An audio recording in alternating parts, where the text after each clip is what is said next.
What's up everybody, Soul here with another Final Fantasy Tactics Ivalice Chronicles video, and today I'm going to be giving you 10 pro tips that help you through that mid to late game to really get everything you need across the line and to basically help share some insight from some of the great minds that have been in the game for the 30 years this game's been out. But anyways, let's get right into it.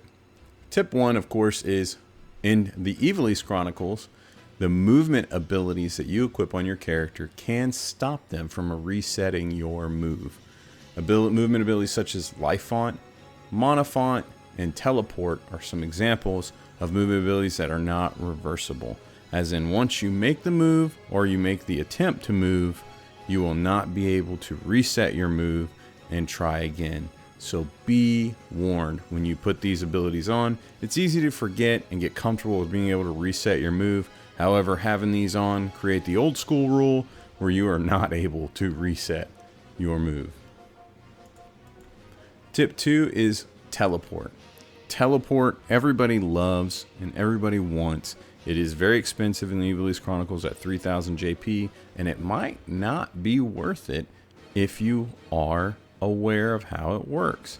And so the way Teleport works is as long as you're teleporting within your character's natural movement range, whether it's 4 tiles, 5 tiles, or even just 2 tiles, it will be guaranteed to succeed, ignoring height. That is the nice part. It ignores height no matter what. And so you'll be able to teleport 2 squares over if it's within that 2 square range, so your character's basic movement range, and they will teleport to that, no issue. However, when you get outside of your character's movement range, you're still granted the ability to teleport, but it gets harder. And it gets about 10% harder per tile outside of your character's movement range. I personally believe that this is especially true in tactician mode. I think this changes, and I think that it's actually harder. I think that it's more than a 10% drop per tile outside of your natural movement range, and it feels like it's more like a 20% drop per tile. But that's my personal feeling. Tip number 3, bosses are immune to chicken. So you may have figured out that if you lower a character's bravery down low enough, they will turn into a chicken, making fights really easy and even allowing you to farm JP and or still comfortably, whatever it is you might be after. However, bosses are the exception. Even though you get their bravery down as low as can be, they are immune to bravery and they will not turn into chickens, preventing you from being able to utilize this. It's unlucky, but it also makes sense. Tip number 4, Chakra, the monk ability, is super duper useful in that it's able to replenish HP and MP, but it also heals undead. A lot of people don't know this, don't recognize it or realize it, but Chakra is a safe way to heal your undead units without any concern. Tip number 5 is be careful of how you load your autosaves. And so a lot of people are using those autosaves to cheese some battles and situations, creating more beneficial opportunities for stealing and or poaching, myself included. I'm guilty of this. However, if you move before you act, it creates a new autosave file. And a lot of people don't realize this initially, or they're scratching their heads trying to figure out what they've done. And so you should be warned. When you move and then act, you create that new autosave, and after so many autosaves, that save file that you're relying on for your opportunity to act will be gone. And so be warned, if you want the best potential to poach and or steal before you load your autosave, be sure you don't have to move when trying to take the action. Tip number 6, if you can't target the unit that you want with a ranged attack, just aim behind them. If you aim the tile right behind the unit that you want to attack, whether they're too close, then that's the issue, or whatever it may be, you will be able to hit that target by targeting the tile behind them. More often than not, especially with guns, this is true, and this is a great way because sometimes hitting units that are really close is really hard, or maybe it doesn't create the angle that you need, or maybe for whatever reason you can't do it. just target the tile behind them and it will hit them instead of that empty tile or the target that's in that tile, giving you the opportunity to do damage to your desired unit. Tip number 7, Manashield is amazing.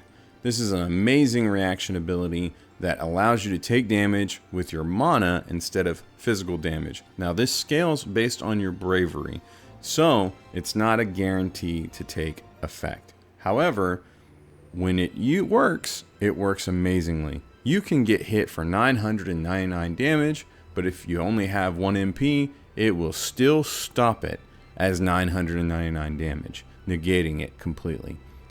Put this on a character that has mana font, and you're basically, with high enough bravery, guaranteed to not take HP damage in most scenarios, making this an incredibly useful reaction skill as long as you have a way to give yourself even just that 1 MP, especially passively. Tip number 8, axes and flails do not roll random damage when thrown.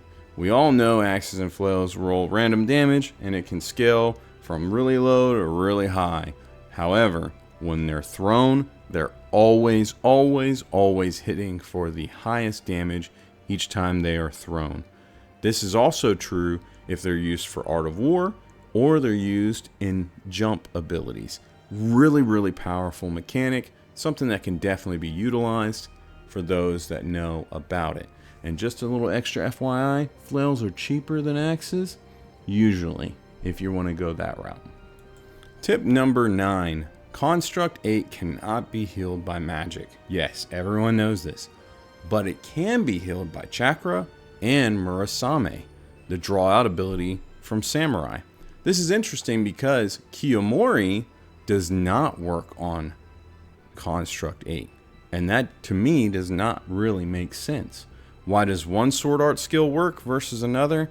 I don't know, but that is the way it works. Those draw out abilities in chakra do absolutely affect Construct 8, and it is glorious. For healing. And then tip number 10, for the very end of the game, not everybody knows, but in Deep Dungeon or Midlight's Deep, you can drop 3 crystals off your enemies on the ground to completely illuminate the map and make it easier for you to see and move about your terrain as needed. This is a fantastic mechanic that not everybody knows, and so I hope that you're able to utilize it to your benefit. However, I'd suggest you just jump on over to FFT Companion online, pull up the map, scroll it around, move it as you need, and just simply count your tiles.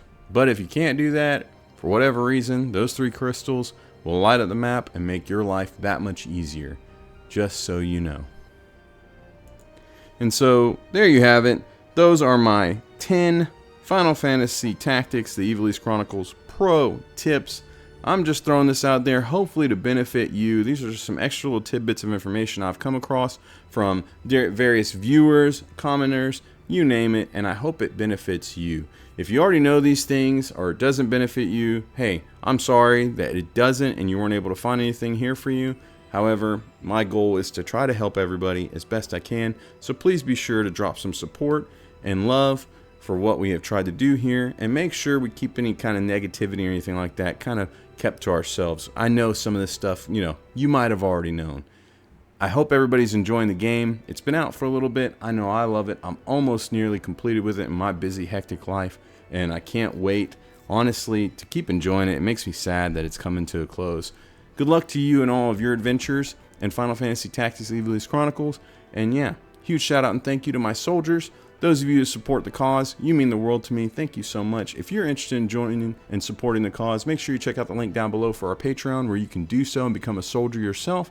And yeah, there's a link down there for our Discord as well, where we talk all things Final Fantasy Tactics, the Ivalice Chronicles, and then some. With that said, until next time, I will catch you later. Bye.